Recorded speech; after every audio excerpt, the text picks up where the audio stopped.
अक़वाम मुत्तहिदा general assembly के 78वें इजलास में आज़ाद जम्मू कश्मीर का नुमाइंदा वफ़द भी शिरकत करेगा। स्पीकर आज़ाद कश्मीर असम्बली की क़यादत में 6 अरकान असम्बली इजलास में शरीक होंगे। ज़राए के मुताबिक इजलास में OIC राब्ता ग्रुप जम्मू कश्मीर की मजमूई सूरत हाल पर तबादला ख्याल करेगा, जबकि मकबूजा जम्मू कश्मीर की अबतर सूरत हाल को उजागर किया जाएगा। मजीद जानते हैं रिजवान अब्बासी से। जी रिजवान, बताइएगा, इजलास में मकबूजा जम्मू कश्मीर का मामला उठाया जाएगा?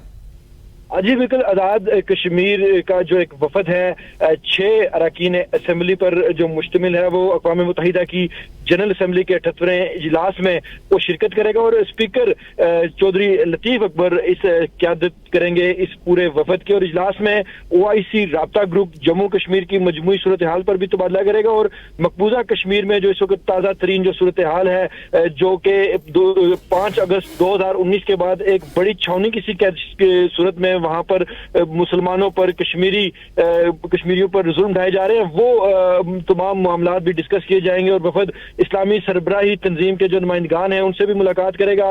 मकबूजा जम्मू कश्मीर के जो दीगर जो मामला हैं और उसके अलावा जो आलमी बरादरी के सामने मकबूजा कश्मीर में जो इंसानी हकूक की जो संगीन खिलाफ वर्जियां हैं, ये मामला भी उठाया जाएगा। और इससे पहले भी एक वफद जनीवा पहुंच चुका है और वो भी कुछ दिनों के बाद अक़वाम मुत्तहिदा की जो जनरल असम्बली का इजलास है वहां पर पहुंचेगा। जी।